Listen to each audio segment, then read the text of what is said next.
Oh, this morning it's a joy to come out to flip battery chargers and see the newly painted parts. Holy mackerel, are they dried up nice. Now we're ready to bring these down into the cellar, let them dry to a fully cured state. They'll be ready to sand, I don't know how long, a day or two, and if we let it dry an extra day, that'll be to our advantage, of course. Extra dry time. Oh, that finish really came out nice. Wow. That is really going to be nice. Now today, the part of the restoration I want to work on is the front wheel. I want to get the yellow stripe masked off and airbrushed if I possibly can. Of course, possibly can is a big word, and especially in my life here. But we're trying our best to keep from having a Groundhog Day life where every day is the same. And we have been pretty successful over the winter, having some really enjoyable days of restoration. And doing motorcycle wheels, it's really, there's no secret. There's a lot of patience involved, and I'm willing to do whatever it takes to have a nice set of wheels come springtime. And in a way, this is going to be I never even thought of this, but I'm thinking about it now. When I set out the RD and the FZR out to do a photo shoot, they're going to look like two generations from two different eras of motorcycle, of course, but with a common theme, the Yamaha ladder paint job. And Luciano's goes in that group too. So with all the parts, all the battery chargers flipped, time to get in there and have a cup of coffee, warm up, and get this day on the road. And we know there's a little touch up on this one spot. And of course we want to, this will all get sanded out so that we can make these stripes disappear. We got to do the emblems yet. We have the gas cap. But I think it's really to our advantage to let this all dry, all of the clear, dry an extra day and work on the wheel today. And that's the plan tentatively anyway. So Karen, while I'm making coffee here, tell me if you like the color of Luciano's yellow as it dried up. Boy, that looks great. Oh yeah, it looks great. Looks great. So Luciano, you get 2 votes. You can run for president. Now back down in the warm shop. This is right under a heating vent. And even though this paint is dry to the touch, when you're going to sand it, and which we are, and put on additional coats of clear, do the touch up, of course. When you rush it and do that today, see, I could do that today, but because this has dried in a really cold environment, it's not really totally cured. So if you're in a warm climate, maybe that's appropriate, but you got to understand, out in that garage, it was below freezing last night. Now in the cellar, it's going to be 65. This paint needs to cure. And I found if you let it dry an extra day, it just sands out so much easier. It's amazing. And working on the forks, I have a couple of things I want to do before I work on that job. But again, because of the flip, Luciano's is drying. I'll do the wheel. Then I can come and do something else if I need an extra day. So I always have something drying, something that I'm working on, and something for the next day. That's how I try to sequence out a day. And that's really a big reason that I'm able to, with a very tiny shop and very crude equipment, and a lot of passion, grind out the restorations that I do. And that wheel is the next part. Now just for reference, that wheel has been drying directly under a heating vent 3 or 4 days, I don't know, but every day that I let it dry, it's in my favor. Now I know that this is really funny, and I've heard people criticize, oh, modern paint, you can just go paint every 15 minutes and you can, yes, if it's 70 degrees, and yes, if you have control conditions, and yes, you could speed this up. But when you don't have control conditions and you want that quality of finish, one of the things that stacks the deck in your favor is take your time, do 1 coat of paint a day, 1 thing a day, let it dry the extra day. I have found over the years that stacks the deck in your favor, that you're going to have something really nice at the end. Now for the next step, I'm going to try some 1200. This is a step I probably don't really need to do. Now again, I said I really probably don't have to do this, but I want to just, again, this is just stacking the deck in my favor. I'm going to take some, as I drop it on the floor, I'll take another piece. I want to take some 1200 sandpaper. There's a little bit of overspray, and it's right up anytime you have a crotch, a valley. When you're painting, and usually if you're painting with a spray gun, it's worse. Now with an airbrush, there's just a little bit. In fact, let me try it. I'm using our new camera, and I want to see if the macro lens will pick this up. I'm not sure it will. This is the new camera, and I'm not really familiar with all the features yet, but this is like just where the crotch is, and you can see out here, of course, it's flat. I've hit this with 1200 sandpaper already. So what I want to do here, I just want to take the mountaintops off. Now remember, with an airbrush, there's not as much material on, so I don't want to go in there grinding it out, wet sanding it with rough sandpaper or whatever. I want to just dust it, and what I'll do is I'll dust the whole part. Just what I'm doing here, done. No more than that, just to get rid of the high spots of that overspray. Now, granted, a lot of this stuff is really overkill, and it's because I'm trying to be real fussy about this. I always tell people that this is the reason I do this in the middle of the winter, because there's no rush. Today is you know, a freezing cold day. Maybe the sun will be out, maybe it will snow, you never know. But when you're down in your workshop, you have some control over it anyway. But that looks like the worst spot there. But what I'm going to do, because I'm going to lay out the stripe here, I'll just do this on camera. Just run this right around the edge, just dusting it. Now I'm not doing a sandpaper job here. And I'll look around if I see any other little flaws in the paint. Now, granted, you could just go right over this with clear. I know that. That's probably what most people would do. But I'm going to spend a little extra time with this. And I think in the end, it's going to be worth it. So I'll do off camera, I'll do the whole rest of this part, and then we'll get busy laying out that stripe. I'm looking forward to laying out that stripe. Now I have to make a lot of decisions here. Of course, every wheel is different, and I tried to lay this out closer to the edge, closer to the middle, and it looks like just as a matter of elimination, it looks like it'll be the best right in the middle. So I'm going to lay the stripe that I'm actually going to use out, and of course I got to do this by eye. And then what I'll do is I'll put it on a wheel balancer and spin it and make sure I haven't got any egg-shaped things in it or anything. Now this piece of tape will come out, but this will show me where the stripe would be. And unfortunately, there's no real easy way to do this. It's labor intensive laying out the stripe. The airbrushing will be relatively straightforward. Should be no problem. And when it's done, we will not have that issue that you have when you lay a piece of tape on the wheel, that it looks like, well, it looks like tape. It looks like something that it is. What a thrill. And this, the clear will cover it. That's why I was very careful to minimize the paint in that area.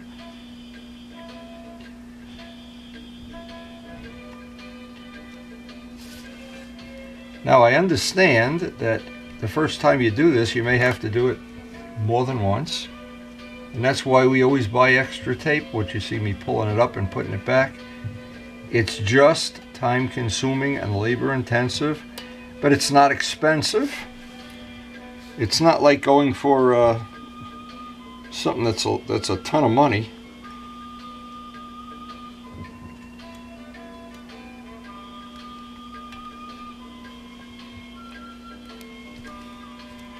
And I try to always show one in real time, and then if you can pretty much figure out what the rest of this is like.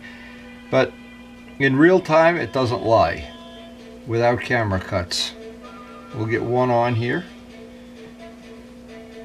Now I know something from being a modeler for many years, that when you do this, let's say this side of the wheel is going to take X amount of time.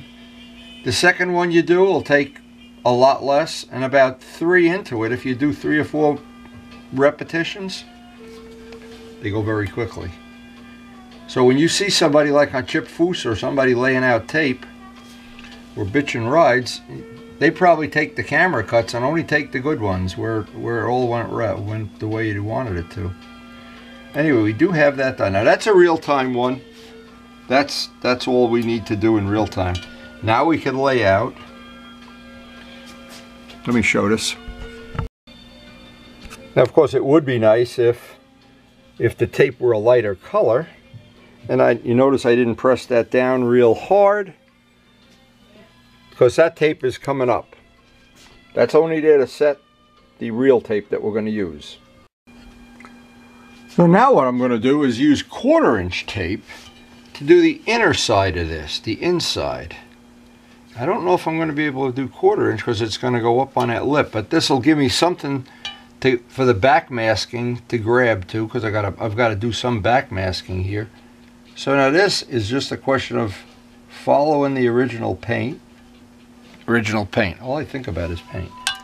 The original, and I've got to do this very slow and carefully, try to marry up the 2 tape edges. When I get it a little bit wrong, by the way, the blue fine line tape is really good for this. It bends nice. Now doing an inner curve like this is always a lot easier than the outer curve. So guess what? I'm doing the inside one first. And to save a little time, I don't want to make this go forever. I've got to go around the whole wheel now. I can see, and I can show this when it's done. I can see the same right amount of tape, so it's giving me some kind of a reference line. I don't have to do it totally in midair, but that's going to be, well, I'm looking to see if I can use, if I can use 1/4" on the other side. It gives me more to attach my back masking to. It just makes it easier for me if I could do 1/4" sides. But when you're bending 1/4" this way, it wants to wrinkle a little bit. Now, because this second piece of tape is going to stay on, I want to press that down.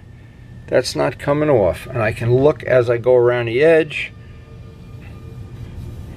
Now, yeah, it looks like that's going to be fine.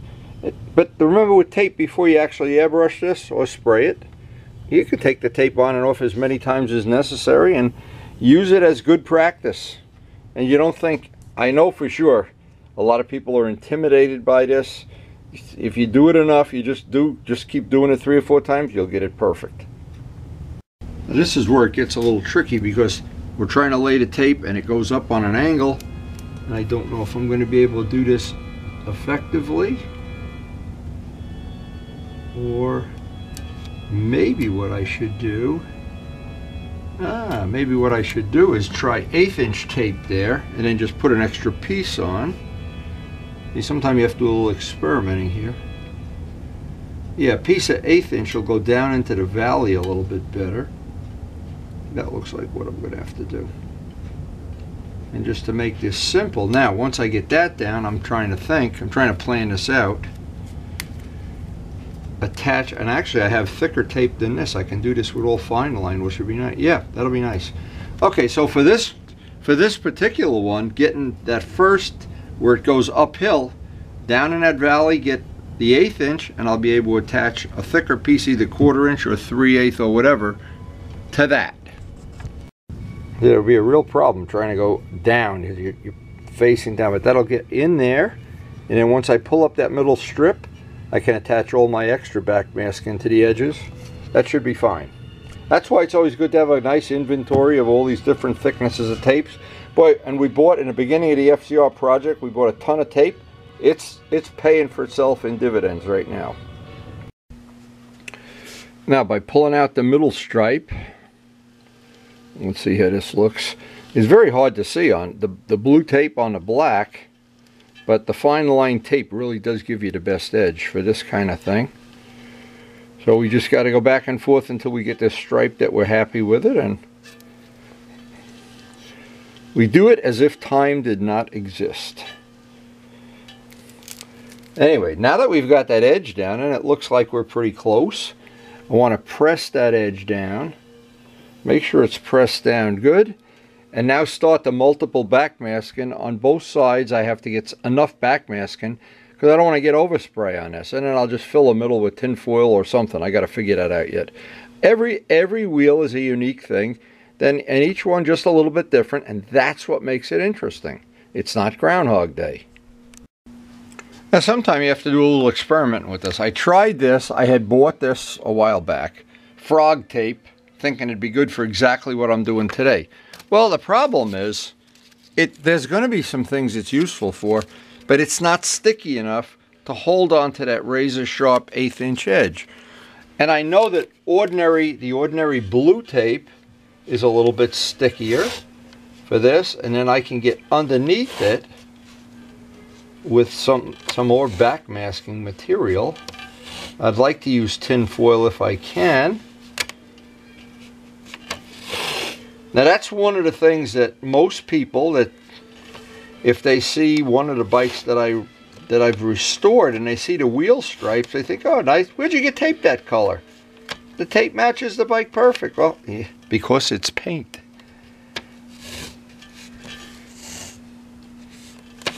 I'm not sure if you can see what this is looking like or how it's playing out, but this blue tape is not the kind that releases very quickly. It's the extra sticky tape because it's only grabbing right on the edge. Now the nice thing is if we do get some overspray, because it's black, it'll be very easy to touch up. But I'd like to minimize it or have none. That would be even better. So we'll see how this all plays out. But a backmasking is always something that every piece is unique, every piece is different. I seem to like the tinfoil method, but some people don't. And I try never to forget to thank the late Walt Prey for helping me out with that, because that really was a big boon years ago when we were doing so much backmasking with the models. That really served us well. Alright, so we got one side of this. Now we have to start thinking about exactly how we want to do this. So what I realized, it's just easier to, I took the tape and I had to do it twice. Just easier to, in this case, attach the tin foil to the tape and lay it around, which I'll do on the other side and save all that time. But now we got the axle hole. We're pretty well backmasked in here.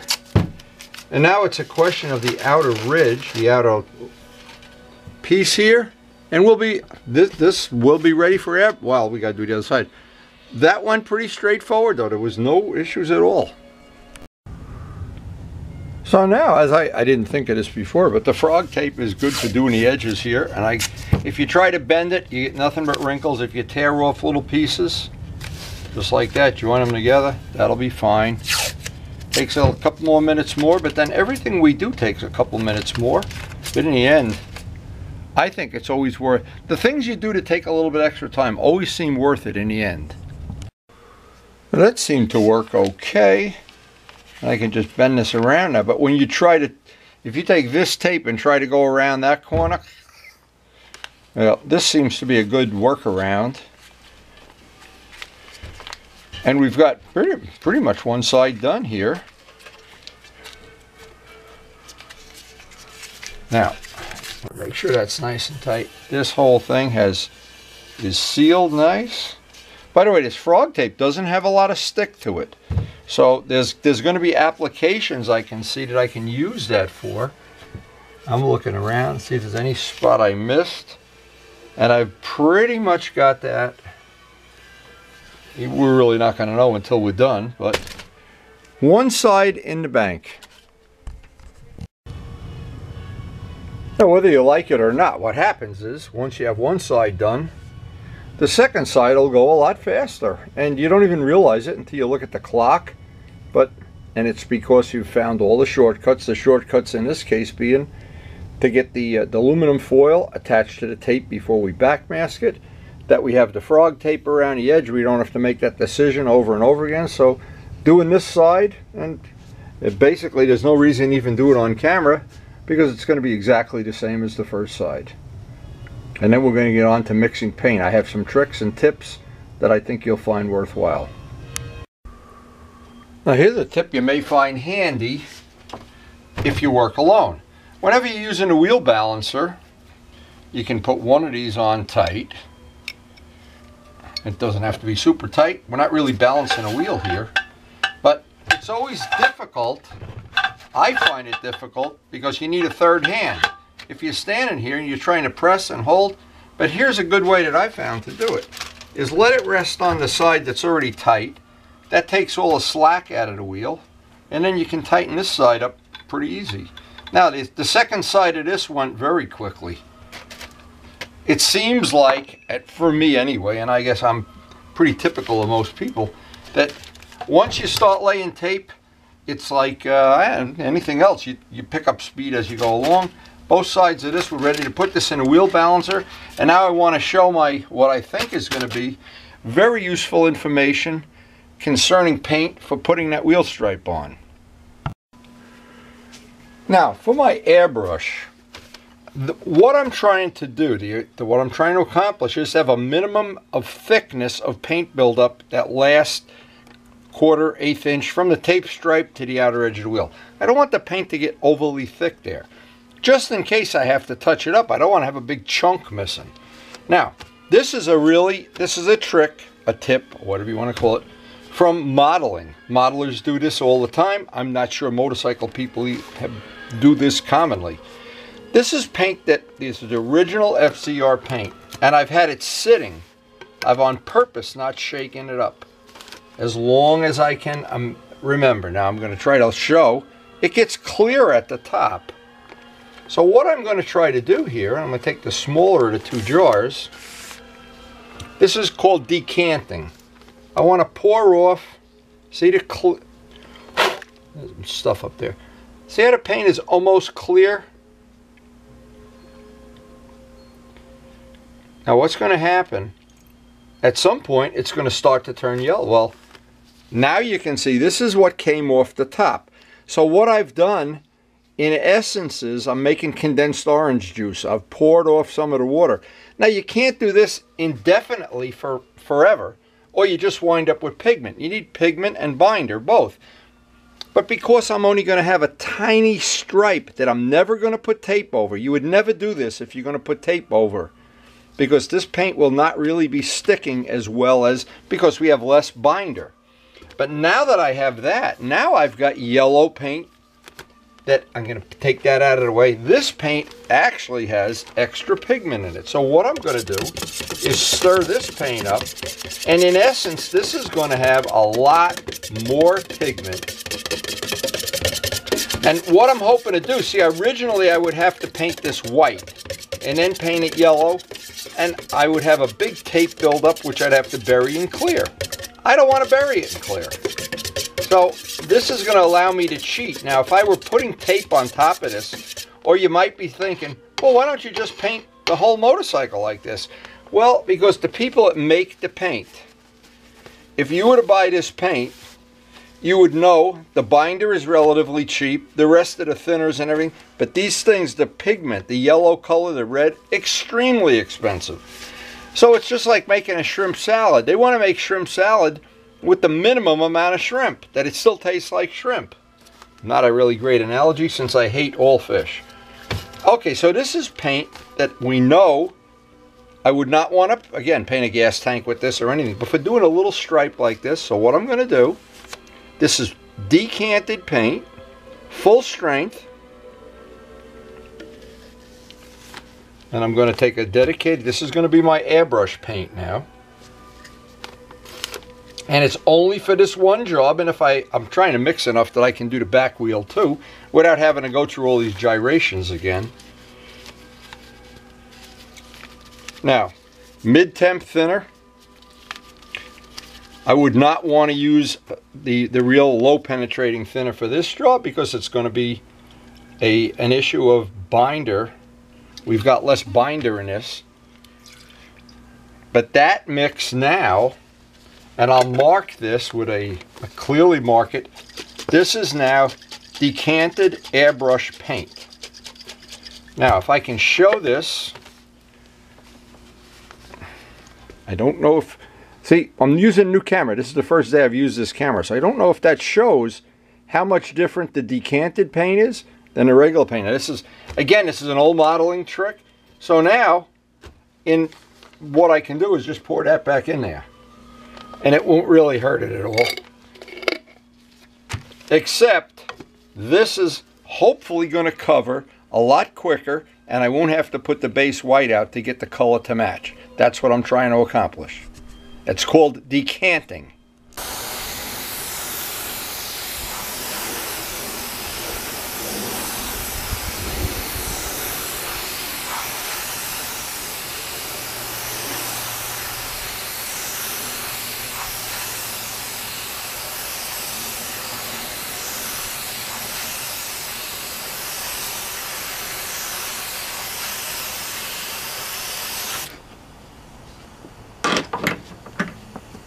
Okay, now, oops, I'm tripping on a cord. You can see how much better this covers, but remember, we're vulnerable now. That paint will have less binder in it. Okay, so that's the first coat, and I think you can see that might need a second coat. It's definitely gonna need a second coat, but it's not gonna need 10 coats. And when you go in yellow over black, that sometime might need a lot more coats. That's going to work fine.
Now it looks like that's covered really nicely, and it's really yellow, which is what I wanted without having to put the extra 3 coats of white on. So I think that's worked, served our needs here. And of course now it just has to dry. Now what we're going to do, I'm going to let that sit under a heating vent.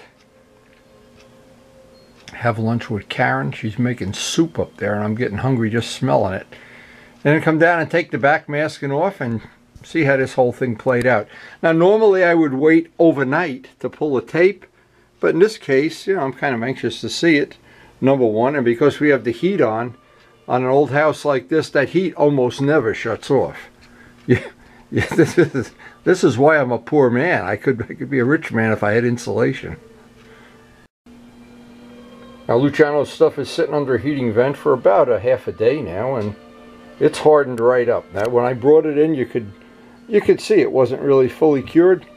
By tomorrow that's going to be fully cured, and then we can move on with that project. We have his other little project here. We got a world of projects.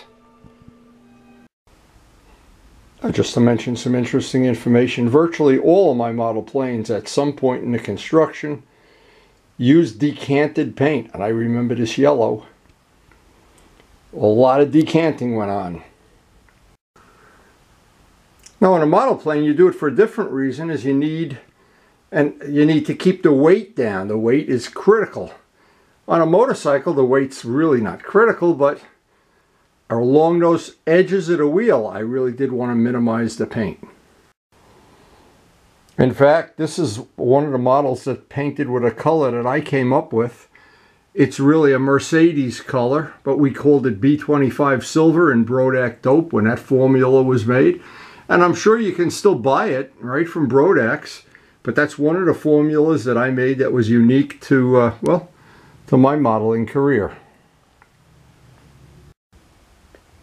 And the reason it was called B25 silver is because the original model that we made it for was the B25. And all these models still reside up in the attic of my house, ready for the day that Miles gets interested in modeling. If he does, we give him a big head start. And by the way, that blue, the big job model, I used up the paint for the R1 when I painted all the parts I made for the R1. Interesting. But we used a lot of decanting, and I tried to show that today because it's a modeling skill you can use even if you're not a modeler. Now I call this my modeling museum from my career in model planes, but here's one of the things I think is very unique.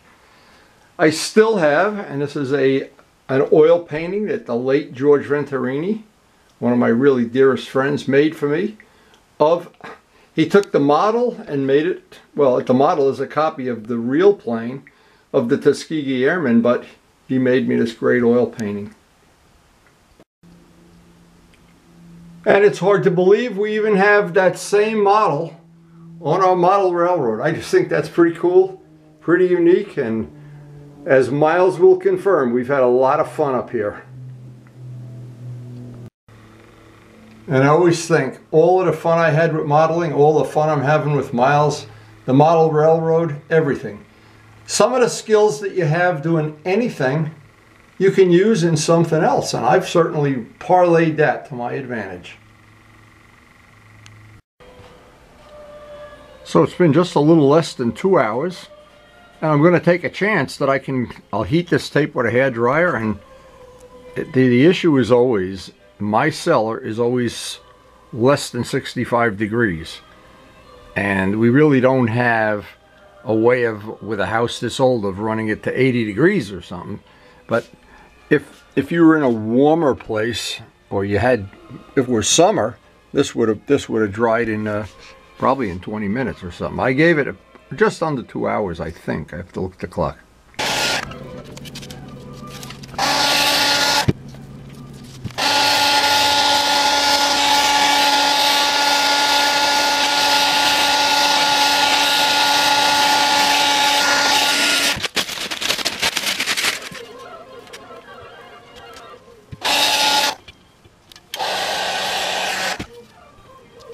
Well, that worked out just about as good as I could have ever expected.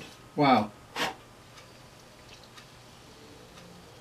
Now, the next step on this, obviously, is going to be to clear.